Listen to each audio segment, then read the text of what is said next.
Hello everybody, welcome back. I'm the Strategy Professor, and today we're going to be doing our tier list for the mid lane on patch 11.3. So as always, if you enjoy the content, please be sure to like and subscribe. It really helps out a ton on the channel. Check out the stream. Starts every night around 11 p.m. Eastern Standard Time. Usually goes till about 3 or 4 a.m. Eastern Standard Time. Very friendly, chill community. Love to have you. I try to answer every comment that I can that goes on in the chat.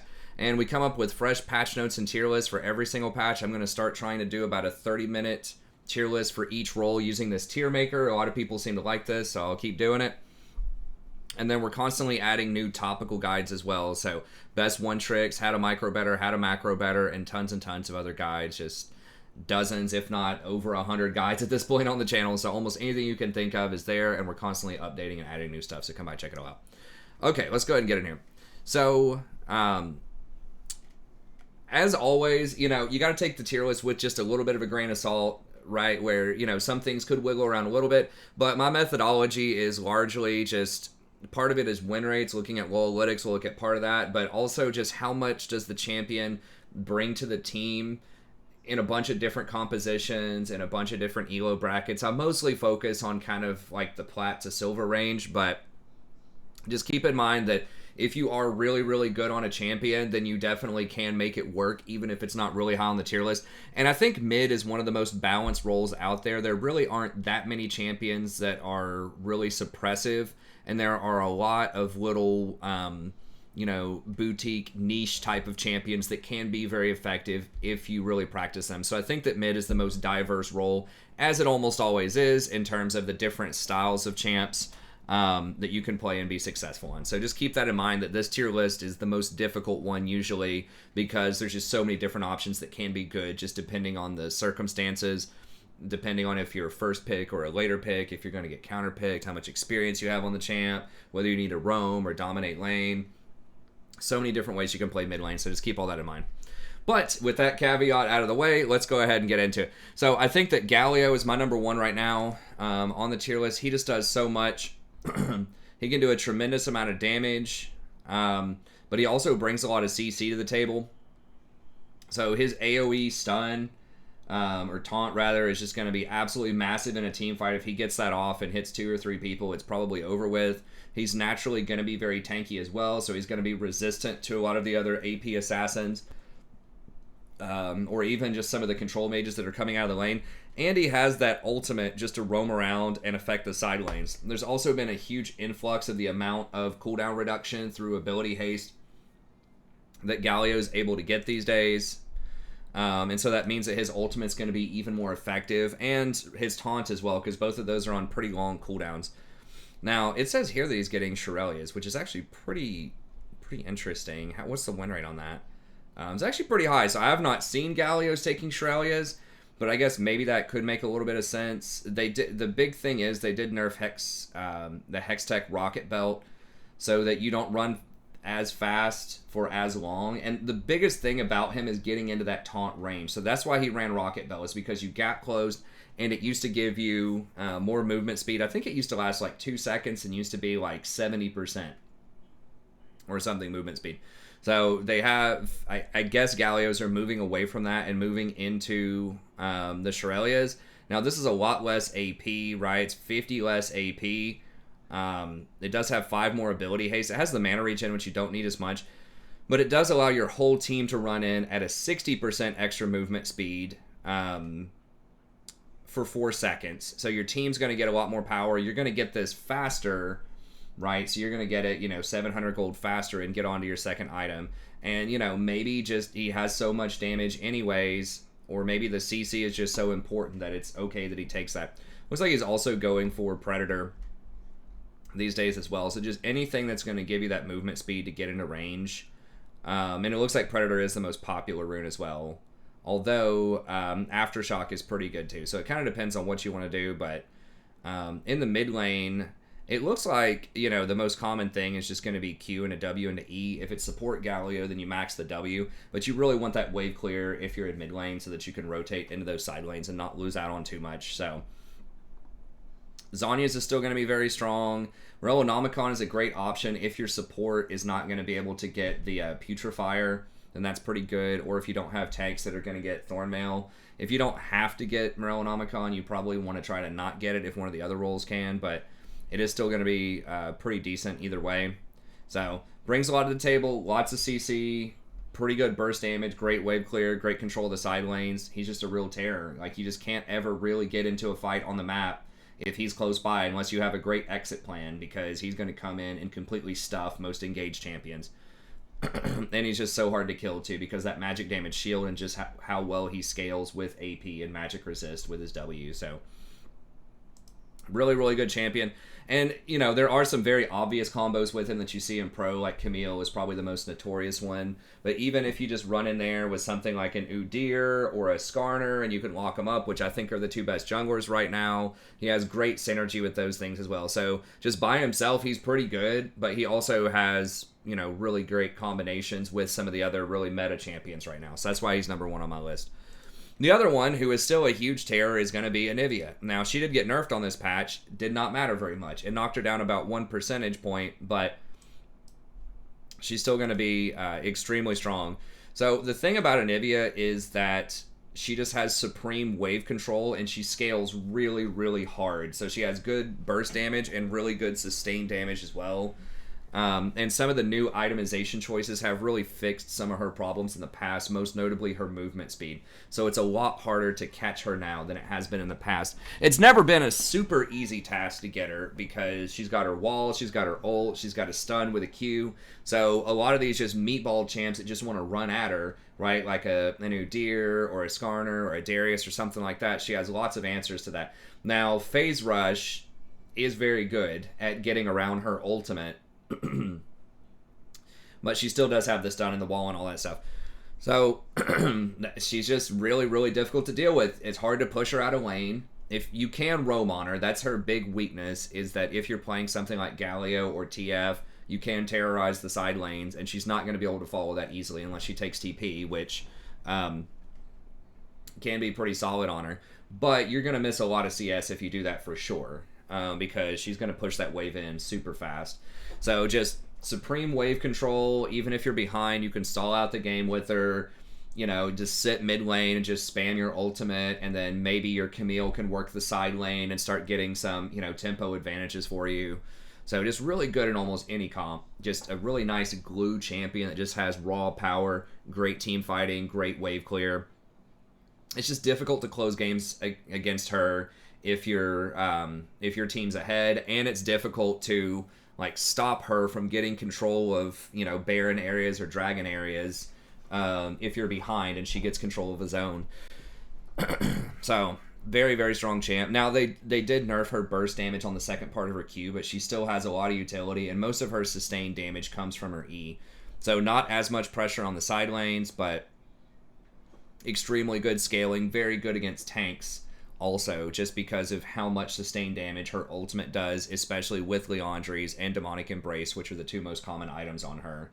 And just the fact that she can gum them up, a lot of the meatball champs, and make it difficult for them to move around in combat. So she can have a little bit of weakness to like long-range siege mages also, so stuff like Xerath, you know, can sort of poke her down because she's not going to have sustain in her kit. You know, something like an Orianna might be able to catch her out, or a Syndra, or something like that. But, you know, in solo queue, a lot of that stuff's not flying around. It's mostly assassins and tanks. But anyway, super strong champ. Definitely recommend trying her out. And then Seraphine got tapped on this patch. Really didn't affect her that much. She lost maybe 1%, kind of like Anivia. But she's still going to be super strong in the mid lane. And the name of the game here is utility. She has very good engage with her ultimate. It's got an extreme amount of range on it. It's like 3,000 range. I don't know if it says it here. It's not 25,000 range. But it's 3,000 range. Super hard. If you're clumped up and she hits that ultimate on 2 or 3 people, it's lights out, fight's over. And then you can also comfortably take Moonstone Renewer from the mid roll, which is really nice, that she has a super cheap build with Moonstone plus Staff of Falling Water and Ionians.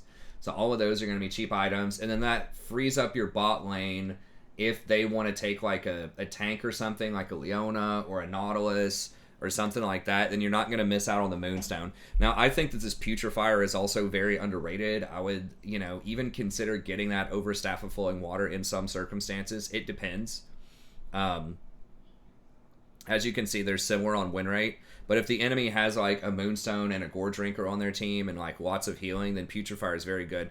And I would almost certainly do Putrefier third. If you are worried about getting assassinated, Zhonya's can work, but Putrefier, this thing, I'm telling you, it's going to give you like 5,000 to 10,000 effective damage every game, and it's very cheap. Because remember, healing that you reduce is the same thing as dealing damage effectively.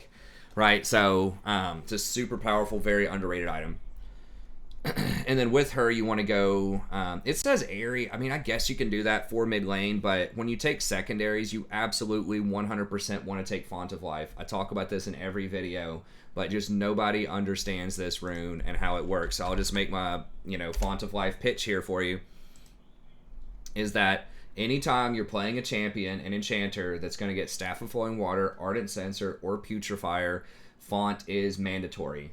Okay, and the main reason for that is it's going to distribute that buff on everybody on your team much more reliably, and it's going to extend the duration of the buff by a very large amount, right? So typically with Staff of Flowing Water, you have to actually heal somebody, and they get the buff for 3 seconds, right? So if someone's out of range, if you're like in some kind of skirmish, you don't touch them with your shield, they're not low enough with Moonstone, and because Moonstone healing will trigger it as well.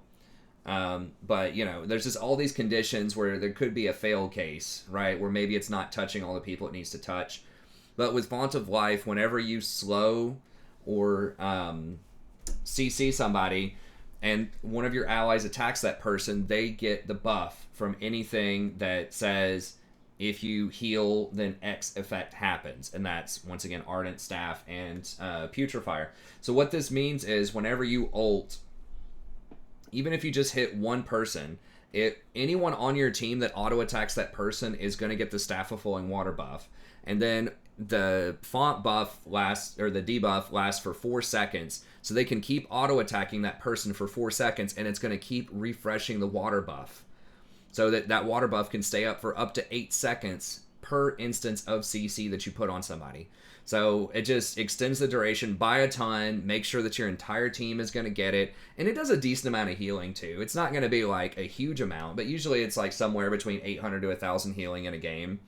But you're not really taking it for the healing, right? It's kind of anemic. It doesn't look like a big deal. You're taking it for adding extra reliability to those massive buffs. Because remember, the Ardent Censer buff and the Staff Flowing Water buff, all of those are about 1,000 gold per champion that's affected. So the difference between you having 2 people that are affected by it and having 5 people that are affected by it in a fight is a difference between 3,000 gold, which is, roughly 10 kills. So that's a very, very big deal. So you always, always, always want to go Font of Life. I guess maybe there's a 1% chance you don't in some builds. But the vast, vast majority of the time, you want Font of Flowing or Font of Life, and you want Revitalize if you're taking Moonstone. So anyways, that's something that I will say to keep in mind. But yeah, pretty good wave clear with her Q once you max that out. Excellent at team fighting, excellent font user, excellent Moonstone user. So she just brings a ton to the table, and she's just extremely difficult to deal with later on in the game. It's pretty much lights out if she's support or mid lane. I think she's definitely in the conversation for most OP champion in the game right now. Just because she's so strong in multiple roles. She's even played an ADC sometimes. I don't think she's as much of a top ADC as she is a mid lane and her support, but she's definitely respectable in some comps. I think you still could play her, so very, very dangerous champion right now. And then Fizz is another one, and I have Fizz up here. He's sort of my premier assassin of choice, and the main reason why I have Fizz up here, he almost always has a really high win rate. Like, he's got 53 right now. Is just because he's so difficult to interact with. Because once he hops up on that trident, then if he gets fed, you can't peel him, right? Because he's just going to be able to land on the AD carry. He has such great access to the back line by just hopping up on the trident and then landing and queuing over to the AD carry or using Proto Belt or whatever. He's going to get on your AD carry or your mage or whatever. It's very, very difficult to deal with this champ. So, his damage isn't like his all-in damage isn't that much more than something like a Zed or a Talon or things like that. It's just extremely difficult to interact with him. And he's very good against other assassins, too, when he goes untargetable. If Zed tries to ult him, or, Syndra is trying to ult him or something like that, it's just so hard to get a hold of him. And he's so safe from ganks, and he can rotate so quickly to the side lanes because he can jump over walls. And he's magic damage. So being able to have a magic damage champion in the middle is huge, because right now the dominant champions in the top lane, most of them are going to be AD champions, and a lot of champions that are dominant in the jungle are also going to be AD champions, or at least the popular ones are going to be AD. And of course, most bot laners are going to be AD. So having some sort of heavy magic damage threat on your team is really important in mid lane. So it's a huge compositional risk if you go for an AD mid laner. So there are some AD mid laners on here, but that's why I favor something like Fizz over Zed near the top of the list, just because he's magic. He's difficult to interact with. Now, he doesn't have great wave clear, so that is kind of difficult from an assassin perspective. All he can really do to wave clear is like use his E, which he doesn't want to use for wave clear because he needs that for engage or escaping. But aside from the wave clear, he's going to be really fantastic at a lot of these fights.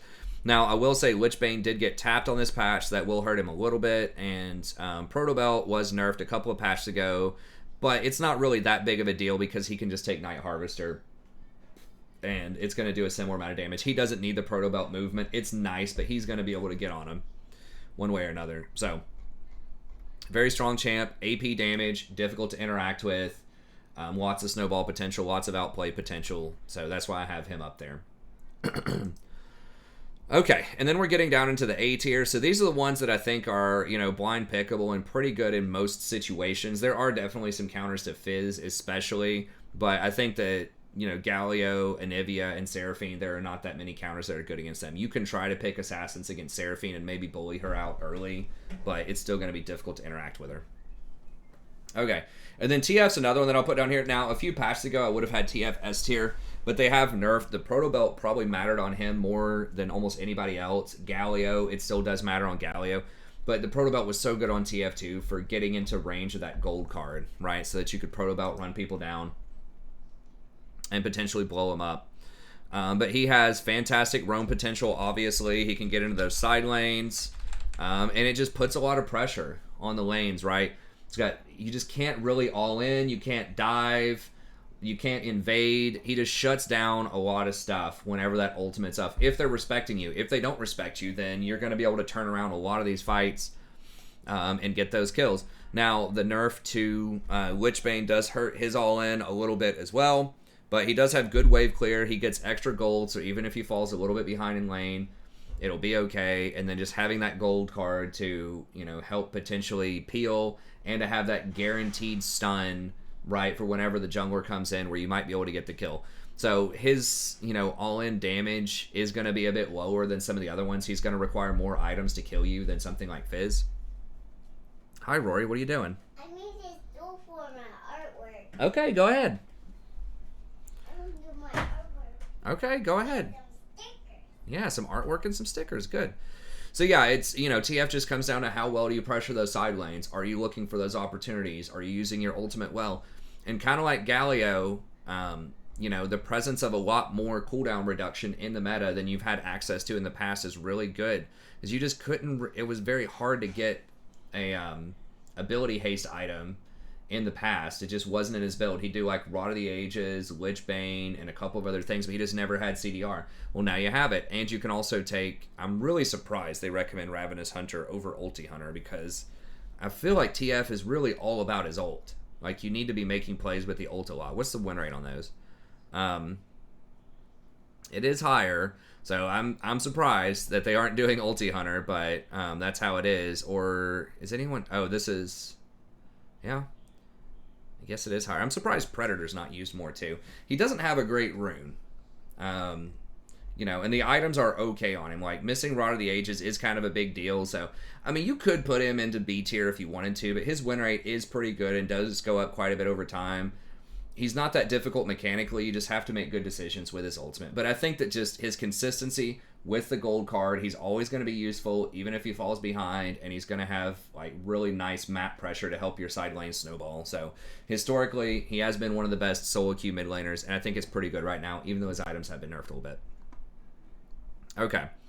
Next ones that I'll mention here, I've got Malzahar. Now, I'm going to have Malzahar a lot higher than other champions because I really value consistency for what I recommend for people to play in solo queue. You've noticed a lot of these champions so far aren't that difficult mechanically, because when something is very hard mechanically, it's tough to recommend it up near the very top of the lists, just because it requires so much practice and so much precision, and then usually there's a lot of counterplay that the enemy can have. So we will have some mechanical stuff in a little bit, but that's why in my top like 6 or so picks, then I very heavily focus on reliability and utility, being able to be effective even if you're behind, and just bringing some really good stuff to your team, right? Like Seraphine with her ultimate, all of her auras, Galio with his roaming, all that kind of stuff. So Malzahar brings that to the table, even though he's one of the most underappreciated mid laners.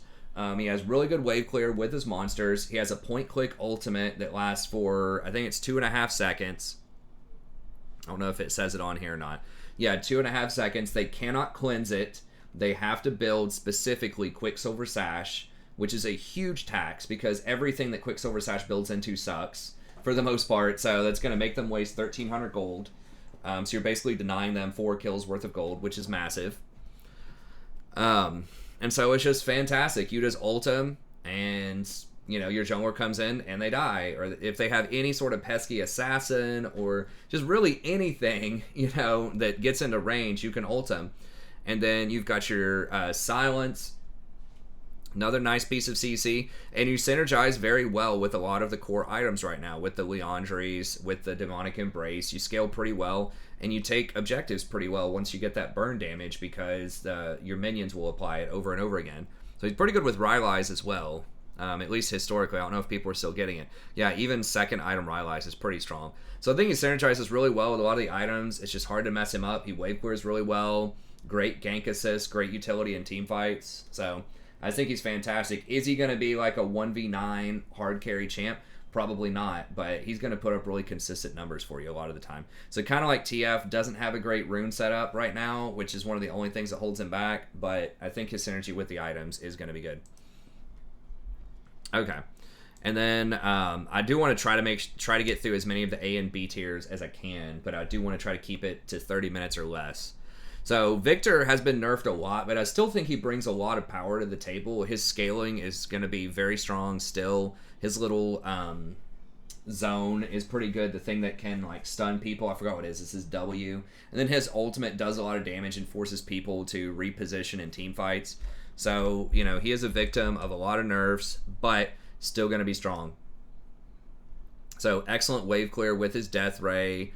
And you get a lot of free gold with Viktor, which is why he was so strong early on in the game, because to get those augments, you used to have to buy this special item in Season 10 and before to augment your abilities to do more damage, but now you just get them for free. It's like Gangplank's silver tokens or whatever. You just earn them by, CCing things and getting kills, getting assists, all that kind of stuff. And he just scales so well with items. So I think it's just the Leandri's Lichbane kind of build. And he could actually rotate pretty well once you get your Q augmented and you get that extra movement speed. He can actually rotate and reposition around in fights pretty well. So I think that he's going to be a really solid team fight champ. Obviously scales super well into the late game. I think he's just a little bit of a step down from something like an Anivia, Galio, or a Seraphine. So he's got some tough competition in terms of like control range mages. But he's still going to be pretty solid. And then we come to our first, what I would call like difficult mechanical champ, Zed. So he's not going to be for everybody, and there is counterplay out there with Hourglass, obviously, but they just did nerf Armguard and Hourglass, so people are going to have to pay more to try to deal with you. But the main thing about Zed is his backline access. He has some of the best backline access in the game once you get used to it. And what that means is you can bypass the tanks, the front line, and the peel, and just get on the AD carry or somebody else. And yes, the mage that you're up against in the mid lane, they're probably going to have Arm Guard. They're probably going to get Hourglass. So that can be a little tricky. But the AD carry's not going to get Hourglass the vast majority of the time. That squishy Lulu's not going to get Hourglass a lot of the time. If they're running something squishy in the jungle for some reason, like a Lulia or whatever, they're not going to get Hourglass. So usually there's at least a couple of targets that you can feed off of. And once he gets so fed, he can even power through Zhonya's and Hourglass at a certain point. When he can kill you without even ulting, for example. So you can force your Hourglass before he ults. You're going to be in trouble. So he does have pretty good wave clear, pretty good ability to evade ganks as long as he keeps his shadow up. And he has a very low cooldown, pretty much insta-kill ult if you get ahead that is extremely difficult to peel. So kind of like Fizz, but he is physical damage. So if there's a lot of AD on your team, they can just stack armor, and that's going to make it difficult for you to kill him. I think he's a little bit easier to interact with than Fizz, but they're both very, very slippery and difficult. But it's just that he does that AD damage early on, why I have him just a little bit lower. Although it is easier to get on the back line with Zed than it is with Fizz, and to get your full damage rotation, because Fizz at least still has to hit his fish. I guess with Zed you need to hit multiple shurikens, but anyways, that's why I have him. You could have him all the way up in S if you're extremely proficient on Zed, but I feel like he's just going to be a little bit more susceptible to things like Hourglass than Fizz is. If you pick Fizz and they try to Hourglass your fish, well, they're building armor instead of magic resist. So I just think Fizz puts people in a tougher bind than Zed does on average. He's a bit easier to play, and the fact that he's magic damage makes it harder to itemize against him in a lot of team comps. But Zed, nevertheless, very, very good champ. Echo's another one that I think is going to be really strong right now. So he just brings a lot to the table. He has good wave clear. He has the potential for an AoE stun off of his W. He basically has 2 health bars with his ultimate. He's so mobile. He can just jump around and get to, almost anywhere he wants to get to. So he is a little susceptible if he gets like chain CC'd and blown up because he doesn't get a lot of tank items, but he does get Hourglass typically second. So he's just a mess, man. He's so tough to deal with. And you could even flex him into the jungle. So you might have, you might be able to fake him out a little bit if you pick an early Echo. They may not be sure if it's jungle or not. And so you might have that little bit of, mind games advantage in champion select. But yeah, super good champion. Yes, Lichbane did get nerfed. Yes, Hourglass did get nerfed. That is going to hurt him a little bit, but I still think he's going to be solid. And then Zoe's another one that I think is very high skill cap to use her correctly, but man, is she really good. I almost had her in S tier just because if you hit that bubble, even off of no items, it's almost guaranteed one shot. And she has so much uptime on her Q. Even if you don't hit the bubble, you can just spam that Q out every 4 seconds or so. Hi, Rory. How are you? You can just hit that Q, every 4 seconds or so. And then they did nerf her free Ws that she gets. So they took away a lot of the most powerful ones. I think Redemption was one of them.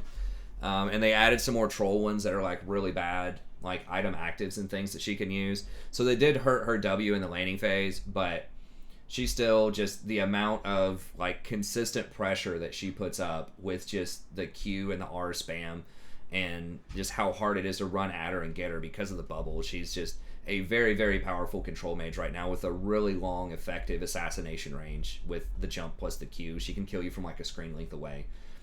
So super high skill cap. You got to be able to hit those Qs, but really difficult to deal with. And then we have Irelia here as well. So very difficult to play. Is an AD champion, kind of like Zed. So compositionally, that can be a little rough sometimes. But she really is probably the most 1v9 type of champion in here. She can get pentakills if she gets ahead. So itemization can be a little tough if you're against burst mages early. But if you get ahead, she's so mobile and she can just lock people down and just blow them up and start getting those resets. So super strong potential as a champion, but you have to be very, very good on her. But I think she's one of the best like hard 1v9 snowball champs if you're competent on her in the mid lane. And it is hard to itemize against her as well. So they might be able to itemize you against you a little bit better by stacking armor. Okay, mid lane might go to 40 minutes because I do want to talk about a few more champions here. So they might be able to stack armor against you, but it's just going to be very difficult. Very difficult. I don't know where I was going with that. So let's go ahead and move on. But good champion right now. High skill cap, probably the highest skill cap of the champs we've seen. Definitely up there, I think, in terms of Zed to play her correctly. But it's going to be really solid. And then Oriana is still going to be just a good, solid pick. Once again, I think some of these other control mages are going to be a little bit tougher. Like the Galio, Anivia, and Seraphine, but excellent combination with some of these engaged champs out there. If you just put that ball on someone else who's running in, she just can be very solid. And the fact that she does get those resistances helps her out against assassins when the ball's on her and she has the shield. So she just brings a lot to protect your team with the shields, with the ultimate. You can speed your team up. She just brings a lot to the table. So I think Seraphine's probably just a better version of that right now. But if Seraphine's banned, which she is a lot, then Oriana could be sort of a backup if you want that type of champion. And then Kennen, very, very underrated champ right now. He has a really high win rate. His wave clear is not fantastic. It's okay, but his ultimate does a lot of damage. He probably has the most potential for the most AP damage, like burst damage in a team fight if he gets a couple of items.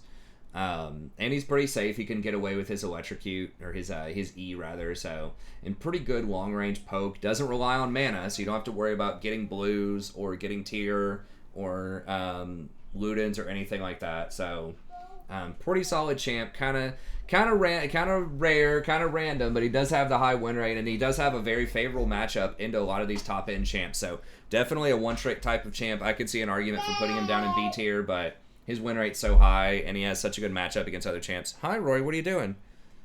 I got some stickers. Okay. Just a couple of minutes, and we'll play, okay? Okay. You want to go watch a little TV in the playroom real quick, and then I'll come in there? Okay. And then we get into B tier, and I'm not going to be able to get through all of these. I just want to get a couple of them, because I don't want this video to be too long. I am trying to do faster videos.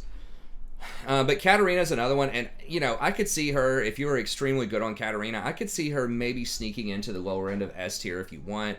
I'm just a little hesitant for that because she doesn't have any utility, and you can interact with her with like point click stuff. She doesn't go untargetable, but if she does get ahead, then she can definitely just completely mow down a team. She is one of the better 1v9 type of champs. There's not a great mythic with her. Lichbane is very good. People have started doing that more because her ultimate applies on hit effects. They did nerf Kraken to where that doesn't work with her anymore, which was kind of a meme build, but it did have a high win rate from what I remember. Yeah, she's just kind of going for Proto Belt. I would almost think that Night Harvester would be better on her because she doesn't need that movement to get closer. It's close, but technically Proto Belt is a little bit better. People are actually, it looks like, doing Nashers on her. I mean, it has a pretty high win rate. I get it that like the on hit like works, but like the attack speed seems completely wasted on her, unless I'm just crazy. So I don't know. That seems a little weird, but maybe that's what people are going for. But yeah, so she has a few different item options. She can, blink around. She is hard to lock down. She falls off real hard late game, as you can see. If it goes to 20 to 25 minutes and she hasn't snowballed, it's going to be a problem. But that's why I have her down in B tier. She's a little more risky. There's a bit more like opportunities to interact with her, to chain CC her. And yeah, you can talk like, oh, you can CC any of these champs, but a lot of these top end assassins, they have different ways to outplay the CC, right? With Fizz's Trident, Zed's Shadows, Echo being able to ult. I feel like there's just more opportunities for them to interact, but she can be very strong. And then Syndra's another one that is played a lot in Pro, and I think she is good if you really can position well, understand your spacing, and get those stuns with the orbs.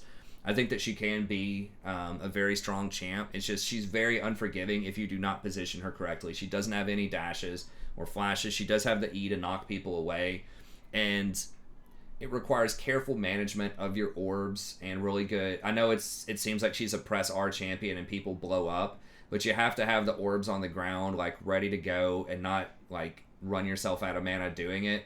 And you have to have a couple of items to have enough damage to burst through it. And there's Zanya's is very popular out there right now, and Banshee's just got a massive buff on this patch, so that's going to be difficult for her.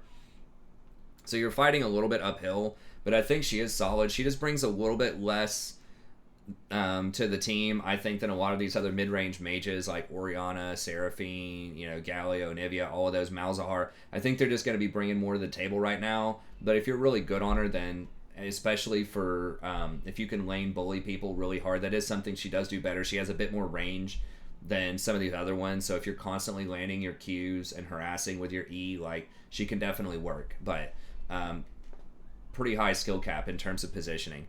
And then Pantheon, I really didn't want to put him up this high, to be honest. I was just kind of hoping that the nail was in the coffin. But it's difficult to deny the win rate, right? He still has a 53% win rate. And then when I click on him and I look, he does have a favorable win rate against most matchups in the mid lane. Now, there are some top-end champs like Anivia that he has a very bad matchup into. So he is weak against Anivia, Malzahar, Galio, and then he's just like okay against Viktor. So some of the more popular champs are extremely difficult for him to deal with. But he is good against a lot of the other stuff, and he can roam and affect side lanes. Hi, Rory. I'll be in there in just a second, okay? Okay, you want to look at Daddy's Poe for a second? Okay. Okay. Right, you want to watch it in there? Or on the couch, at least? Okay. So, yeah, he does run that risk, like I keep saying, with other AD champions, that you could over-index towards physical damage and they can stack armor against you, and he falls off a cliff as the game goes on, you know, kind of like Katarina there. But he does have a point-click stun. He does do a ton of damage in the early game, so you can get early kills, especially if you're duoed with a jungler, or if you can convince your jungler to camp for you. Then you can take your advantage and go to the side lanes with your ultimate. So if you know what you're doing, and especially if you have help from a competent jungler, then you can take over the game really well. Remember, you can't block tower shots anymore with your E. I'm like 99% sure that they changed that, so you can't block tower shots with the E. So you got to snowball. You're on the clock. I personally don't like playing those types of champs or having those types of champs on my team most of the time, but he does have a really high win rate, and there's no denying that. So, you know, I have him in B tier. Last couple of champs that were pretty much out of time. Some of the more interesting ones. Ahri can be good, you know, if you play her correctly. She's got mobility. She's got her charm. She has the one-shot potential. She almost always has a pretty decent win rate, but if she does get CC'd, she can get blown up. She doesn't bring that much utility to the team, but she's okay. Annie's really good, particularly at like silver and lower, maybe low gold and lower. When people don't respect your engage range, you definitely can blow people up. Banshees just pretty much annihilates her, though, because you have no way to pop that Banshees, and if they stop your stun, then you're kind of worthless. So one item does counter you pretty hard compared to some of the other champs, but if you do, you know, get ahead, or they just don't respect your range, or you get good vision control and jump them out of the bush, I think she can be very strong, very simple to play. Great if you're auto-filled. Then Yone and Yasuo are kind of two sides of the same coin. Extremely challenging to play melee champions. I would give the edge to Irelia. Irelia is harder to play, but I think that she does have a lot more just like pure domination ability than some of the other ones. I would favor Yone over Yasuo just because he can be a little safer going in with the Shadow, and then you're able to snap back and reposition, and that gets you out of a lot of CC or other sticky situations. So I kind of like that with him, and his ultimate has a pretty big hitbox and can completely turn a fight around. Yasuo is very good. His ultimate is nice. It can knock people up and you can follow up with it, but I feel like he's just a little bit more dangerous. However, Wind Wall is extremely good, especially against certain kinds of ults like a Seraphine ult and things like that. So if you're really good on Yasuo, he definitely can work as well.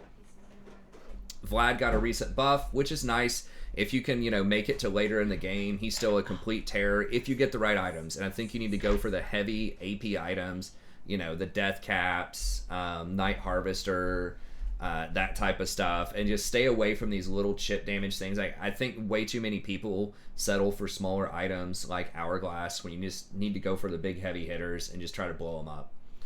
So there is a lot of Grievous Wounds out there, but nevertheless, he can still be pretty strong. And then the last couple of champs, Sylas, pretty solid. He did get a couple of buffs on this patch. Win rate's kind of low, but I think if you're really good on him and you make great use of the ult, then I think he can bring a lot of utility to the team. Swain, great against melees. Anti-healing is pretty strong against him, but he's still going to be decent. Cassiopeia, especially if they're running multiple tanks, can be good, but she does take a few items to come online, so that can be kind of rough. Azir is another one. Like, Jason's very good on Azir. The guy that I play with, and he's being played a lot in pro, but he's still extremely difficult for the majority of the population to play, and he requires multiple items to come online, so he's just a lot slower at snowballing than some of these other champs out there. And I really just don't like a lot of the utility champions being played in mid, like Karma, Lulu, and Malphite, Morgana. They're okay, but I think you just need to bring a lot more power to the table most of the time. Anyways, that's going to be it. Thank you very much. Have a good day, and we'll see you next time.